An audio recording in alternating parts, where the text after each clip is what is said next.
Old habits die hard, I reckon.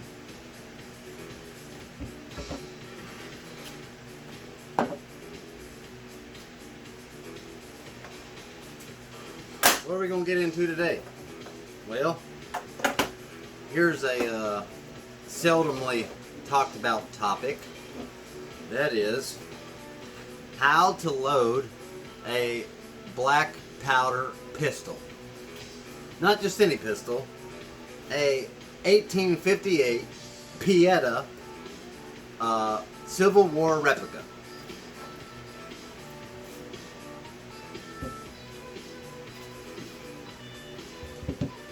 Okay, first, this is a Pietta black powder. I bought it at Cabela's online. This is the Army edition. As you can see, it has the 8-inch barrel, and it shoots 44 caliber round steel balls, and it fires on 30 grains of powder.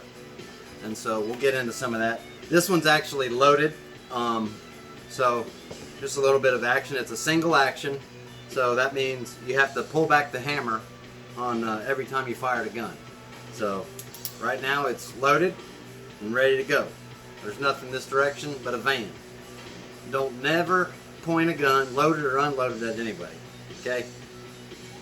So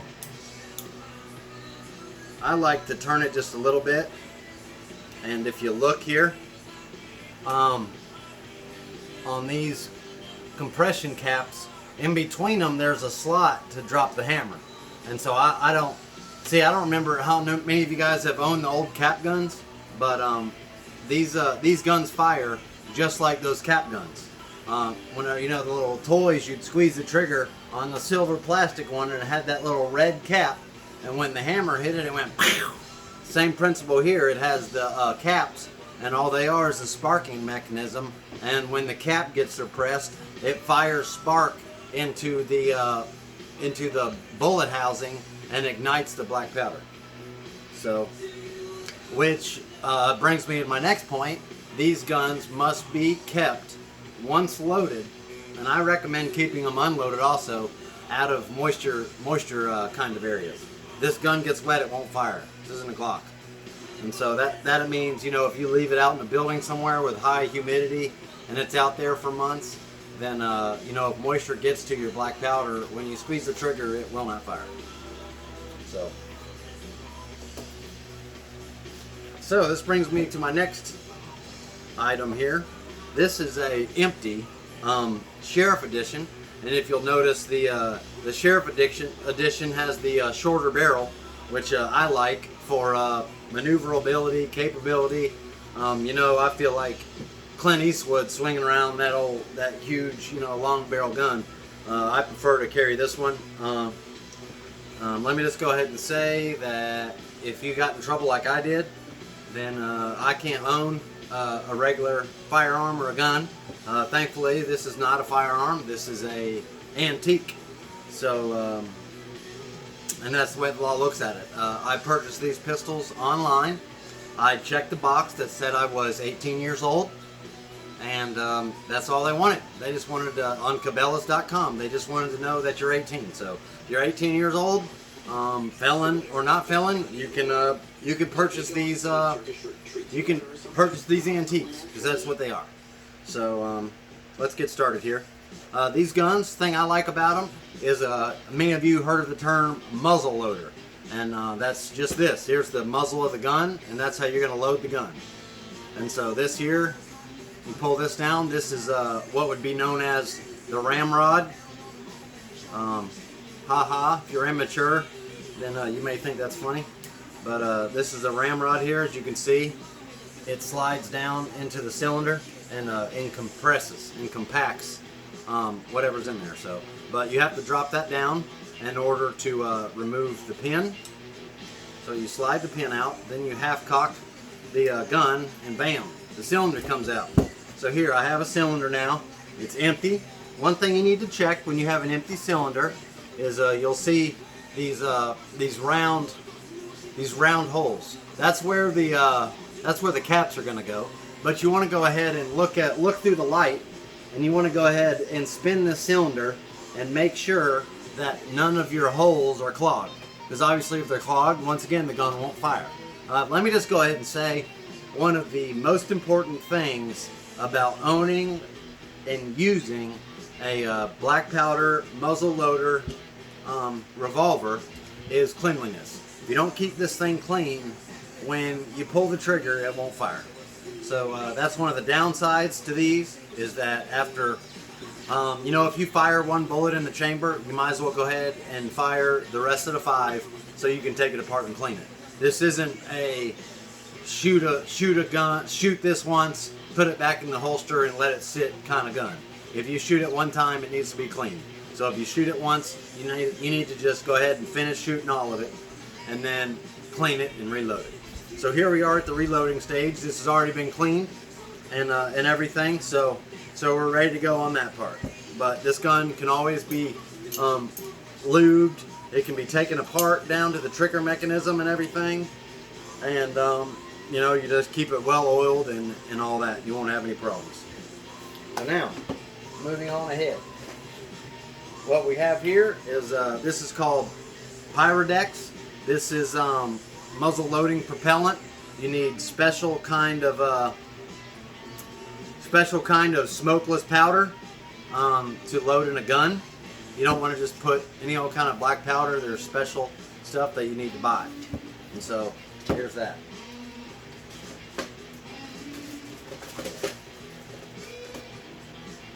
What's up, Dad? I'm making a video on how to load a black powder revolver. Yep. This here is where I keep my black powder. It is basically a flask, and this piece here has been it holds 30 grains, which is the exact load for my gun. And so what I'll do is I'll put my finger over it and I'll shake it up to get the powder moving, make sure it's not clumped up or anything in there.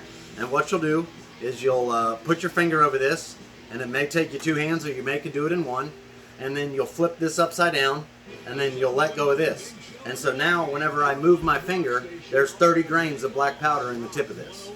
And so whenever it comes time to load my cylinder, which is here, then I'll put 30 grains in each one.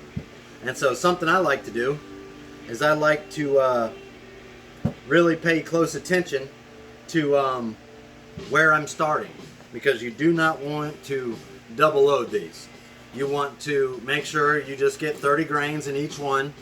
And many of you may be thinking, like I thought, is, man, I bet you if you put double the powder, I bet you this thing will shoot harder, it'll go further, it'll be more accurate. But unfortunately, it doesn't really work like that. Apparently this powder was designed for a certain amount to go off at a certain rate, and adding extra powder doesn't really help your gun. It doesn't make it shoot more powerful or anything. All it really does is make it dirtier when it does fire. So I don't double load it or extra load it. I just put 30 grains in it, and it's been accurate for me. Just about as accurate as any other pistol I've shot, to be honest with you, if not more accurate. Obviously, it doesn't have the velocity that a 9mm or a regular bullet has, but it will get the job done in a pinch. So let's see, we're gonna get started here. I'm gonna go ahead and put 30 grains in every single hole here. And there's a fan. So I'm gonna turn my fan because it is super hot. All right.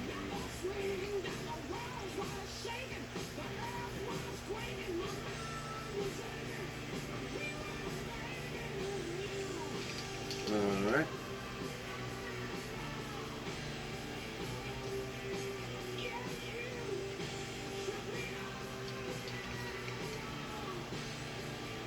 And one thing you can do is I put my thumb over the previous hole that I've filled, so that way I don't get messed up.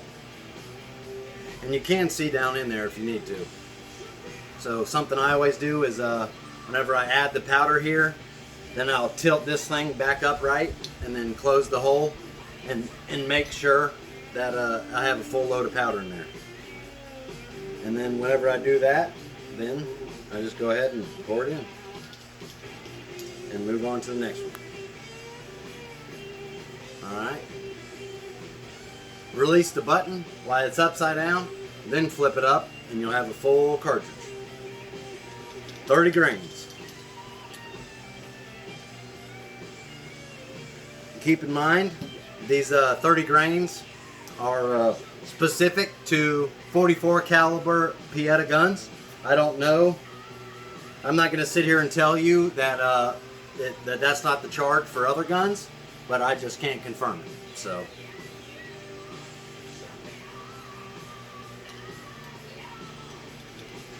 Alright, there we go. Now, brings me to my next part. For this next part, it's easier to go ahead and replace the cartridge back in the gun. So that's what I'm going to do. I'm going to hold this here. I'm going to half cock the trigger. And then you'll hear a little click. And then you just carefully remove this. And then bam. And now you'll notice if you half cock this gun, just pull it back easy. If you half cock it, it will spin. There we go. See? Now it's 3 spins. So now what I'm going to do, I'm going to reach down in here. These are the rounds. This is what a 44 caliber steel ball looks like. It's just a round lead weight. It looks like something you might get a lead weight for fishing. Okay, and what you're going to do is, if you'll notice here, this only spins one direction. Okay, so that means you're going to have to put the steel ball here. So put the steel ball here, as you can see, and then lift the ramrod out of the way, like so. Then turn it over like that. Bam. See that? Now I'm ready to load this. So I'm going to put my hand here and just push.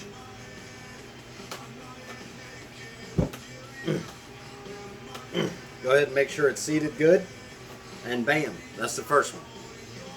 So now I'm going to add another bullet, and I'm going to repeat this 6 times. But let me just go ahead and add that if you're a beginning black powder user, I would recommend only loading 5 holes and leave the 6th hole empty, and then you can and then that's going to be where you rest your hammer.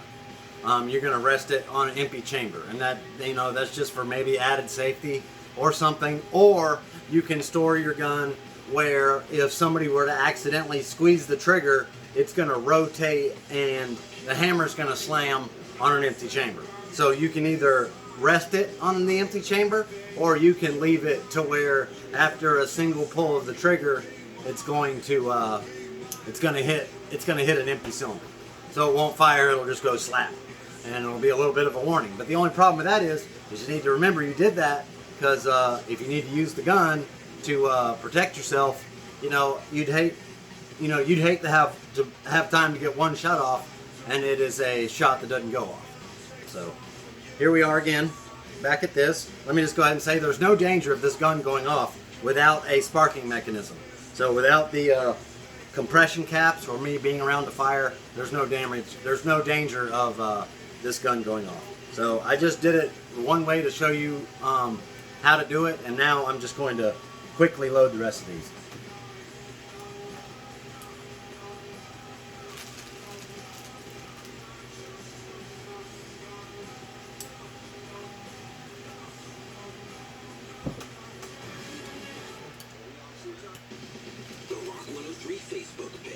Like us, and we'll show you love right back.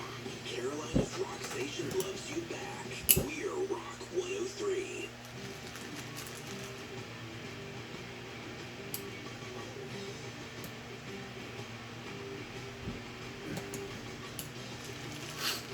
All right, last one.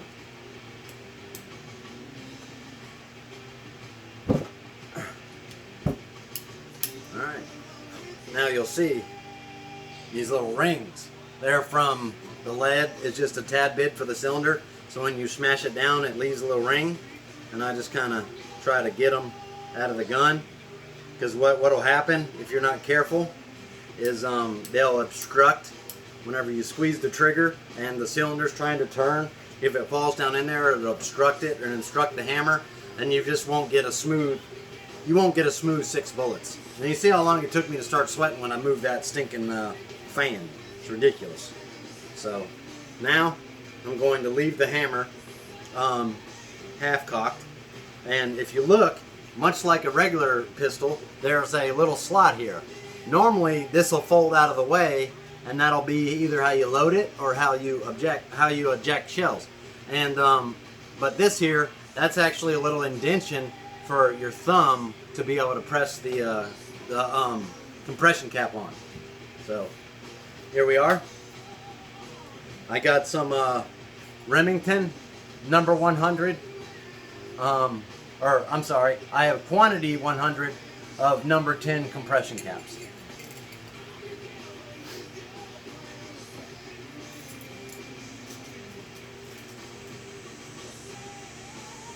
Obviously, when you push these on, you want to be careful because they do go off on compression.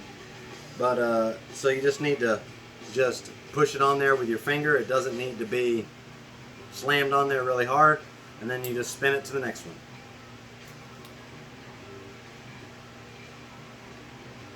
You spin it to the next one.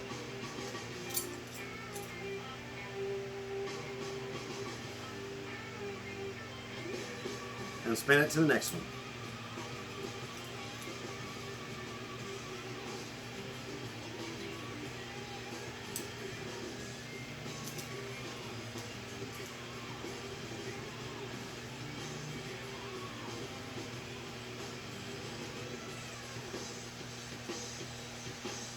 Last one.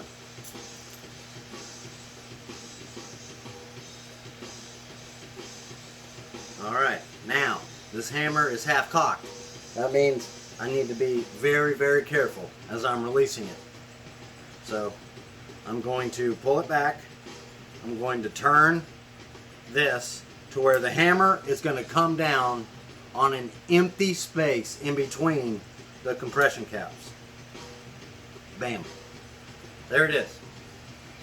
Now, let's talk a little bit about long time, I guess, leaving the gun loaded. Okay, there's a few options here for that. You're going to leave the gun loaded. They sell these little pads, and they got oil in them. And what you do is you stuff them down in. You just kind of stuff them down over the top of where you've compressed your lead ball, and it keeps the moisture out. Option B is petroleum jelly. What you do is you reach in here and you get a thing of Vaseline, and then just what you would expect, you take that finger full of Vaseline and you bam, fill it over the cylinder, and it is, once again, very water resistant. The only downside to the petroleum jelly is if you're like me and I keep my gun in my truck, during the summertime, it'll get hot and the petroleum jelly will actually, it'll get so hot that it'll run out. And so that doesn't do good. But if you're going to keep your gun indoors or in a conditioned space, then the petroleum jelly will all be fine. So I reckon this video wouldn't be complete without a quotation from my favorite tombstone. My favorite tombstone line. Skin that smoke wagon, see what happens. This is Hightower, signing out. Toyota Mania comes to Peterson Toyota, Chrysler, Dodge, Jeep, Ram, Presidents of Lumberton, Bay, Bill, and surrounding area.